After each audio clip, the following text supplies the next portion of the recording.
The tension in first class was thick enough to cut with a knife. Margaret Rothschild adjusted her designer sunglasses and sneered at the elderly man sitting across the aisle. His worn military jacket, faded with age and countless washes, offended her sensibilities. She couldn't contain herself any longer. "Excuse me," she said loudly, her voice dripping with disdain. "Flight attendant. I paid $15,000 for this seat, and I shouldn't have to look at some homeless person's ratty old jacket. Can't you move him to the back where he belongs?" The entire first-class cabin fell silent. Every passenger turned to stare. The elderly man, Harold Mitchell, simply looked down at his hands, his weathered fingers tracing the faded insignia on his jacket. He'd worn this jacket for 63 years, through storms and celebrations, through loss and triumph. Today, it seemed, would be another test. Welcome to Grateful Stories, where we believe that every person carries within them a story worth telling, a lesson worth learning, and a heart worth understanding. Today's story reminds us that appearances can be deceiving, and that sometimes the most extraordinary people walk among us in the most ordinary clothes. Let's uncover what really happened on Flight 447 from Los Angeles to New York, and how one woman's cruel words led to a moment that would change everyone aboard that plane forever. Harold Mitchell had been flying this route for 47 years. Not as a passenger, but as a pilot. He'd started with the airline when it was just a small regional carrier, back when pilots wore their uniforms with pride and passengers dressed up to fly.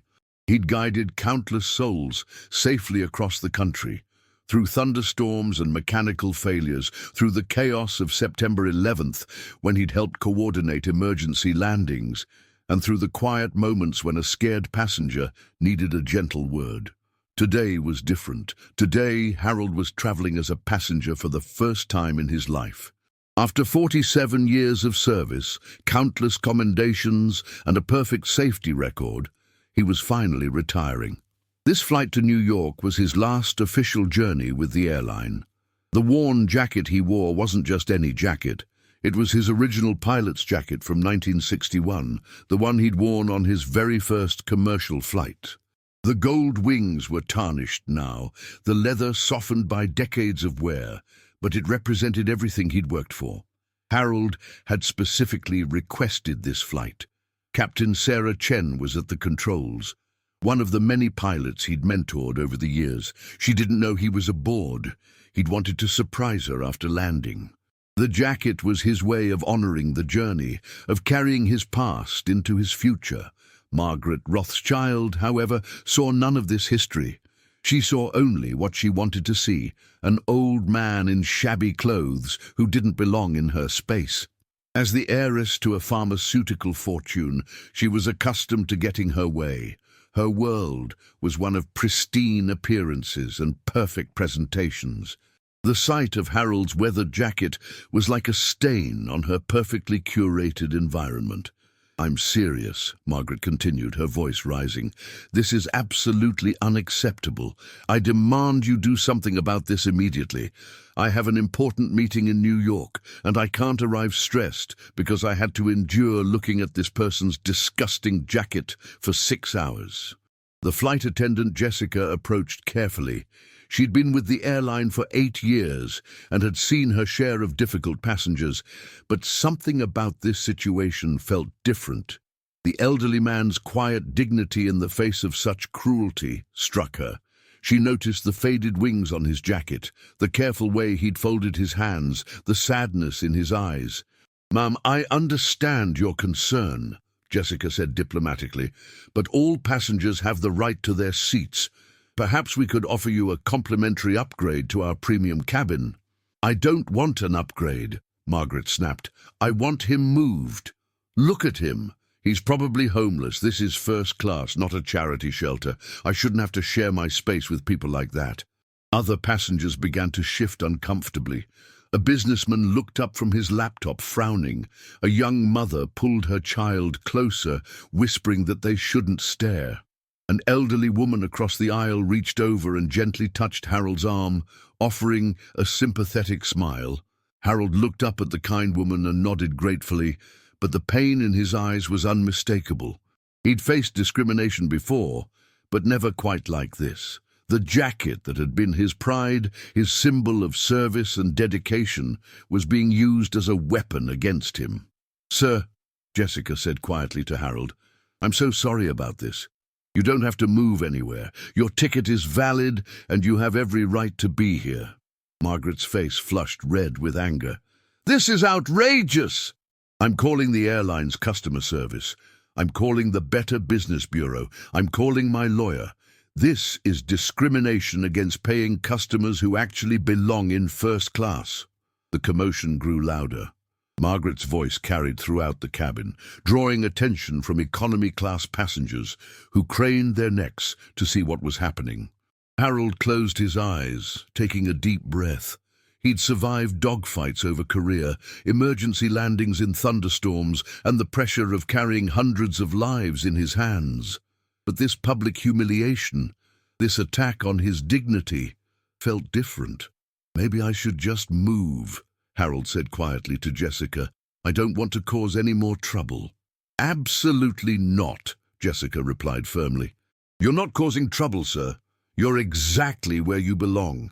But Margaret wasn't finished. She stood up, her designer heels clicking on the cabin floor, and turned to address the entire first-class section. "Can you all believe this? We pay premium prices for premium service, and they're letting vagrant individuals occupy our space.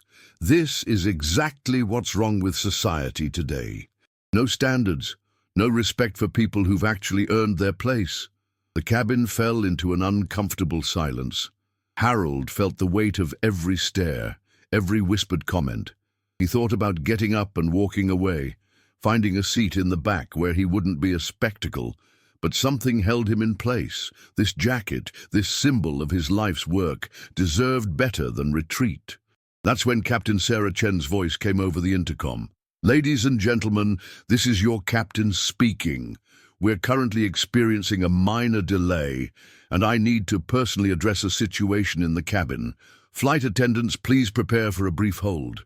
The engines powered down slightly, and the plane's forward momentum seemed to pause. Passengers exchanged confused glances. It was unusual for a captain to leave the cockpit during flight, except in the most serious emergencies. Moments later, the cockpit door opened and Captain Chen emerged. She was a petite woman in her 40s, her uniform crisp and professional, her bearing confident and authoritative. She walked purposefully down the aisle, her eyes scanning the first-class cabin until they landed on Harold. Her expression changed immediately. Recognition, surprise, and then a warm smile spread across her face. She approached Harold's seat and, without hesitation, snapped to attention and saluted him. "Captain Harold Mitchell," she said clearly, her voice carrying throughout the cabin. "Sir, it is an honor to have you aboard my aircraft." Margaret's mouth fell open.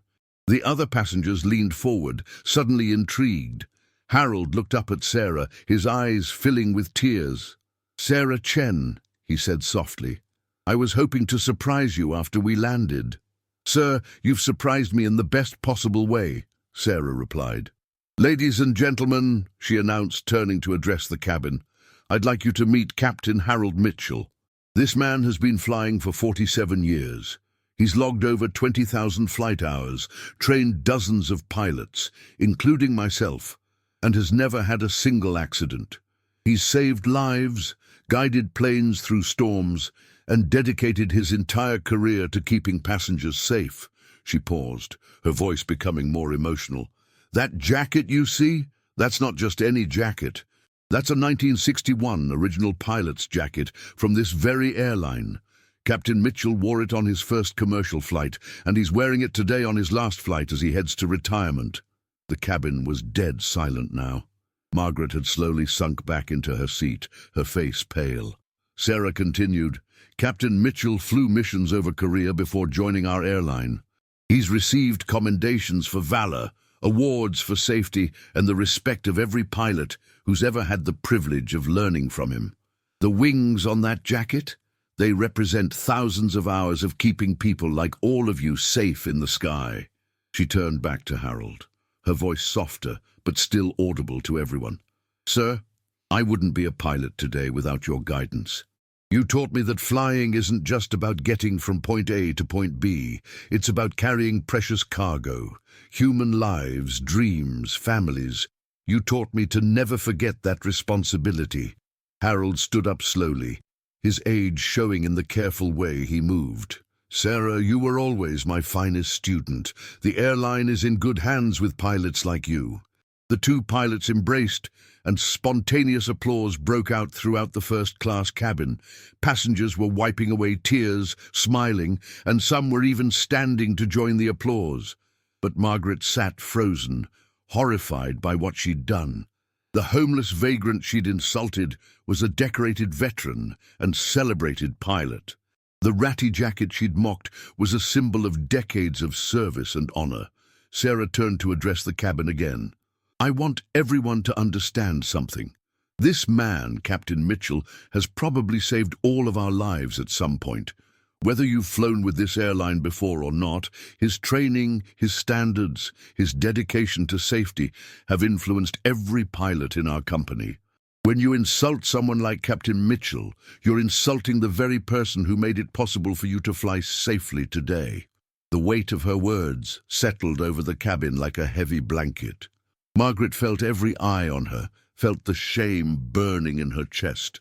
She thought about her words, her cruelty, her assumptions. She'd attacked a man who dedicated his life to serving others, protecting others, keeping others safe. "Captain Mitchell," Sarah continued, "would you honor us by visiting the cockpit? I'd love to show you some of the new equipment we're using, and my co-pilot would be thrilled to meet you." Harold smiled, the first genuine smile he'd shown since the confrontation began. "I would be honored, Captain Chen." As Harold stood to follow Sarah to the cockpit, he paused at Margaret's seat. She looked up at him with tears in her eyes, her earlier arrogance completely gone. "Ma'am," Harold said gently, "I want you to know that I don't hold any hard feelings. We all make mistakes. The important thing is that we learn from them." Margaret tried to speak, but the words wouldn't come. She was looking at true grace, true dignity, true forgiveness in action. Here was a man she'd publicly humiliated, and he was offering her kindness in return. "Your jacket," she whispered finally. "I'm so sorry. I had no idea." "It's just a jacket," Harold said with a slight smile. "But it represents something important to me. Just like your success, your achievements represent something important to you. We all have things we're proud of, things that define us. The trick is remembering that everyone else does too." As Harold walked toward the cockpit with Sarah, the cabin remained unusually quiet. Passengers were processing what they'd witnessed, thinking about their own assumptions, their own prejudices, their own moments of quick judgment.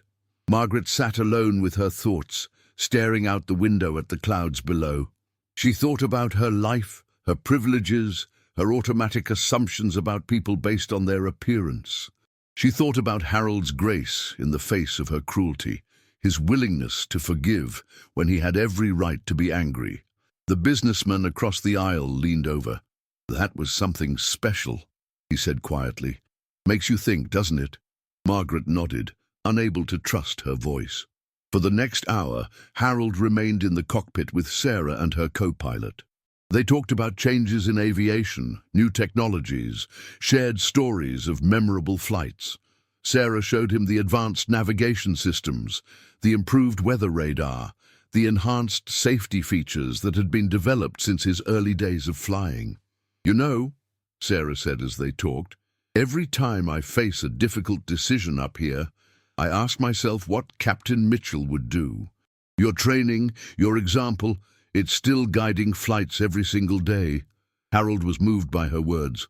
"That's the greatest compliment a teacher can receive, Sarah.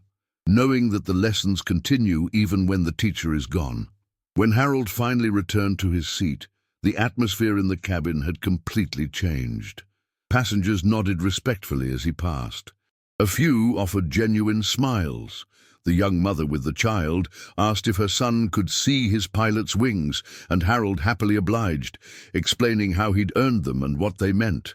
Margaret watched all of this from her seat, seeing Harold through completely different eyes. This wasn't just an old man in a worn jacket. This was a hero who'd spent his life in service to others. This was a teacher who'd trained the very pilots who kept them safe.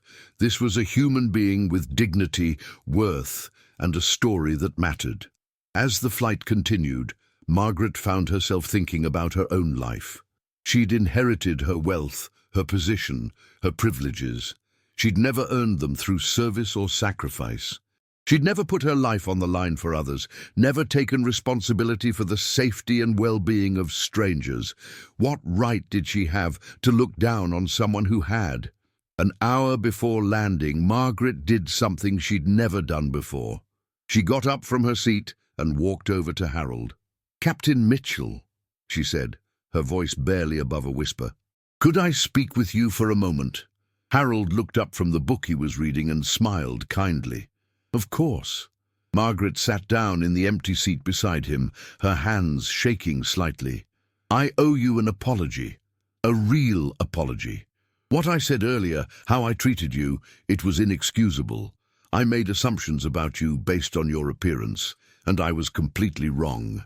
Harold set down his book and gave her his full attention. "We all make mistakes, Margaret. The important thing is learning from them." "But it wasn't just a mistake," Margaret said, tears beginning to flow. "It was cruel. It was heartless. You've spent your life serving others, protecting others, and I attacked you for the very symbol of that service. I don't know how you can be so gracious about it." Harold was quiet for a moment, then spoke gently. "Margaret, can I tell you something? In all my years of flying, I've learned that turbulence is temporary. Storms pass. What matters is how we navigate through them and what we learn in the process." "I don't know how to make this right," Margaret said. "You already have," Harold replied. "By recognizing your mistake, by caring enough to apologize, by being willing to see differently. That takes courage." Margaret wiped her eyes with a tissue. "I've been privileged my whole life. I've never had to struggle, never had to prove myself, never had to earn respect through service. I think I forgot that other people have. I forgot that worth isn't measured by wealth or status." "It's never too late to remember," Harold said, "and it's never too late to start living differently." As the plane began its descent into New York, Margaret made a decision that would change her life. She pulled out her phone and began typing an email to her company's board of directors. She was going to propose a new initiative, a scholarship program for veterans transitioning to civilian careers, funded by her personal foundation. But more than that, she was going to change how she saw people. No more assumptions based on appearance. No more automatic judgments based on social status. No more forgetting that every person she encountered had a story, had worth, had dignity. The landing was smooth, a fitting end to Captain Sarah Chen's flight and Harold's final journey as an airline passenger. As passengers began to disembark, something extraordinary happened. One by one they stopped to shake Harold's hand, to thank him for his service, to acknowledge the man behind the faded jacket. The businessman from across the aisle gave Harold his business card. "If you ever need anything, Captain, anything at all, please call me." The young mother lifted her son up to give Harold a hug. "Thank you for keeping us safe all these years," she said. The elderly woman who had comforted Harold earlier squeezed his hand. "My husband was a pilot too," she said. "I know what that jacket means. Thank you for wearing it with pride." Margaret was the last to leave her seat. She approached Harold one final time, and to everyone's surprise, she carefully removed her expensive pearl necklace. "Captain Mitchell," she said, "I want you to have this. Not because it's valuable, but because I want you to remember that people can change. I want you to remember that your kindness today changed someone's heart." Harold was touched by the gesture, but shook his head gently. "Margaret, I can't accept something so valuable. But I'll remember your kindness, and that's worth more than any necklace." Margaret smiled through her tears. "Then keep being the example you've always been. Keep showing people like me what grace looks like." As Harold finally left the plane, Captain Sarah Chen was waiting for him at the gate. Behind her stood a crowd of airline employees, pilots, flight attendants, mechanics, ground crew. They'd heard about what had happened on the flight, and they'd come to honor one of their own. Captain Mitchell, Sarah announced, on behalf of everyone here, thank you for 47 years of service, for the lives you've saved, for the pilots you've trained, and for the example you've set every single day. The crowd applauded, and Harold felt the weight of his career, his legacy, his impact on others. The worn jacket that had been the source of shame hours earlier was now a symbol of honor, respect, and recognition. But perhaps the most meaningful moment came when Margaret approached the group. She'd waited, watching from a distance, wanting to witness this celebration of the man she'd so wrongly judged. "Excuse me," she said to the crowd.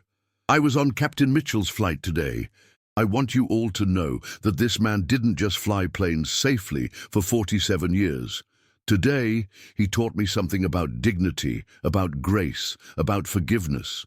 He's not just a great pilot, he's a great human being." The story of Flight 447 became legendary within the airline.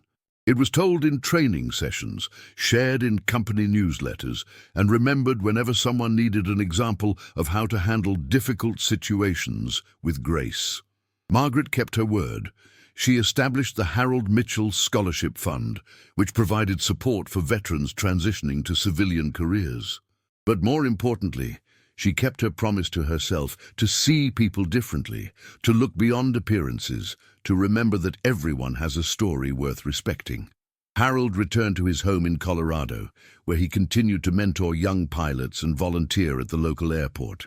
He framed the company newsletter that featured the story of his final flight, but what he treasured most was a simple card he received from Margaret 6 months later. "Dear Captain Mitchell," it read, "I wanted you to know that not a day goes by that I don't think about our conversation on the plane. Your example of grace in the face of cruelty has changed how I interact with everyone I meet. Thank you for teaching me that true strength lies not in tearing others down, but in lifting them up. Your grateful student, Margaret."